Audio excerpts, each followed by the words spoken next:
Hi there, folks. It's Zach Elliott over at Feel Free to Argue. Well, I'm looking for some signs of life from the Obama administration. Unfortunately, as it's taking shape, all I can say is it looks like it's more like DOA. I honestly can't see any good coming out of these people. I mean, unless they totally change their minds, or Obama completely makes them behave in a different fashion than they have before. And you got to assume, actually, that Obama is choosing these people not because he wants to be the thing that changes everything about the way that they perceive the world, but rather because he's familiar with the way that they perceive the world already, and he thinks, hey, that's kind of like how I perceive the world. I can use you to implement my plans because you think like me. So, how does Obama think? Well, in the case of, the person that he's talking about sending to the United Nations, well, he sounds a lot like Bush. Susan Rice emerges as Obama's choice for U.S. ambassador to the United Nations, from my favorite news source, Democracy Now!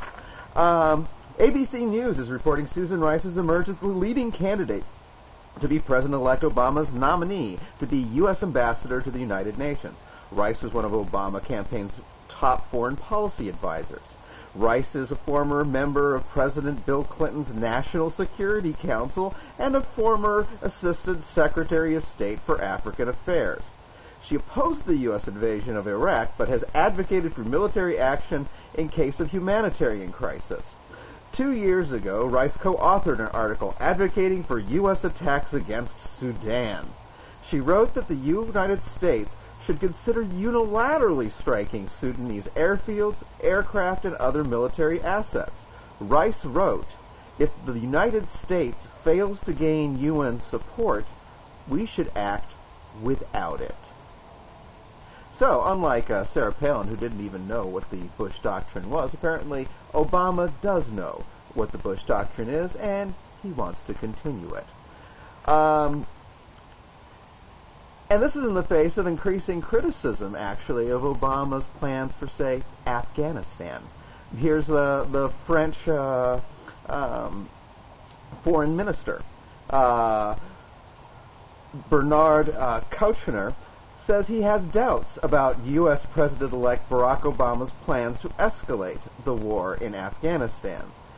Kouchner says plans to increase troop numbers would only work in precise areas with a precise task. He says military power alone won't stabilize the situation in Afghanistan. Now, this, along on the heels of his disastrous appointment of Hillary Clinton, I think would pretty much let you know where he's going in terms of foreign policy. You could expect pretty much the Reagan era foreign policy, which is the policy that allowed Yeltsin to stop democracy in Russia, turn tanks on their White House. Their parliament, not their executive branch over there. And in fact, they ended up calling it the Black House afterwards because it had been so charred by the artillery rounds from the tanks. So, these are the same people and the same policies. And it's not just Clinton herself, it's all these people from the Clinton administration, this Rice person. Or, a lot of the other appointments that all have pedigrees going back to, think tanks that are associated with people with Clinton or, directly worked for the Clinton administration. There is no innovation. There is no real change.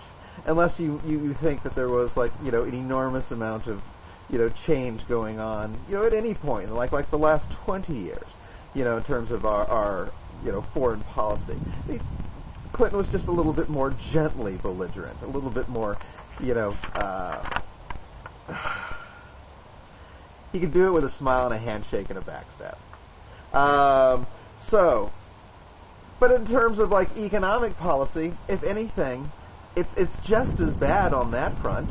I mean, who are the people that he's choosing to head up, the economic end of things? Well, there was the disgraced, bank executive that's doing the auditing that I talked about last week. But hey, now we got good old Larry Summers. Now, people who've been watching my channel know that, just like the Russian thing I was talking about earlier, who was the person over here in the United States saying, hey, Yeltsin, if you don't, basically shove these austerity measures down the throats of your people against their objections, we will give you no more loans. And whatever you have to do to make the people swallow the austerity measures, you better do it. Well, what Yeltsin decided that he had to do was turn tanks on the parliament and basically dismantle, Soviets' experiment with democracy. So that's it. Sorry, I shouldn't say Soviets. The Russian experiment with democracy. Old thinking, because I'm an old guy and used to thinking of them as the Soviet Union. Probably it's getting harder for me to distinguish anymore just because they're growing to be so similar to the system that used to exist. I mean, now that you have those factory bosses ordering all the workers to go and vote in the election for the one candidate. It sounds exactly like it did under the Soviet Union. So you'll forgive me if sometimes I have a little bit of intellectual bleed and I call them by one name or the other when it's inappropriate. But I think one final point I want to make is that, in terms of these economic solutions that we're about to have, shoved down our throats, we can stop this at any point if we, wake up and start raising our voices and getting angry and organizing. And that's kind of the point of this quotation from Michael Kuttner, also from Democracy Now! Today. It was a great quotation from him. And he's talking at the very beginning about the people who, help to kill off the electric car.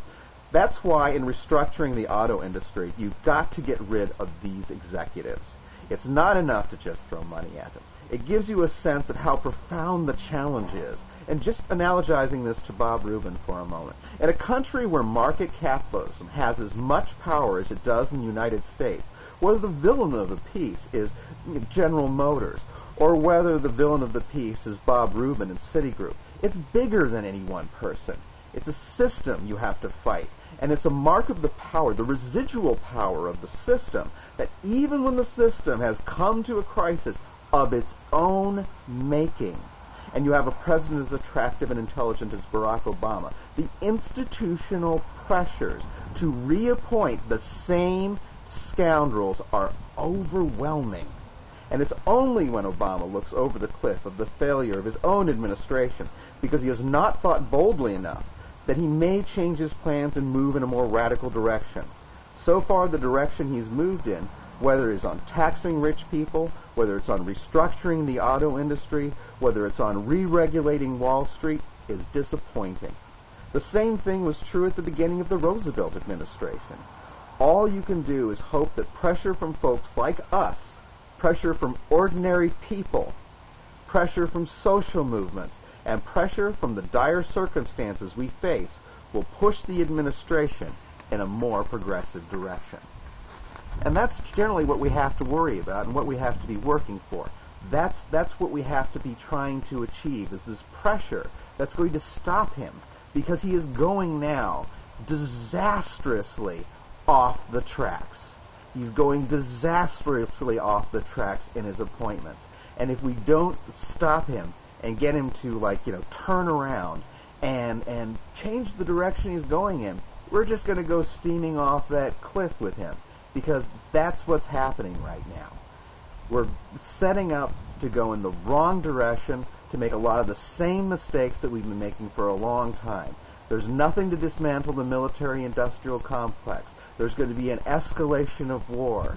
There are people who are good friends of the banking industry, who are good friends of the military-industrial complex, who are being seeded into the Bush administration, there was a faux pas, into the Obama administration as we speak. Raise your voice now. Protest. Say this is wrong. you disagree. These people are the wrong choices. They have the wrong priorities, and they are going to encourage Obama to make the wrong decisions. This is Zach Elliott. You can always feel free to argue.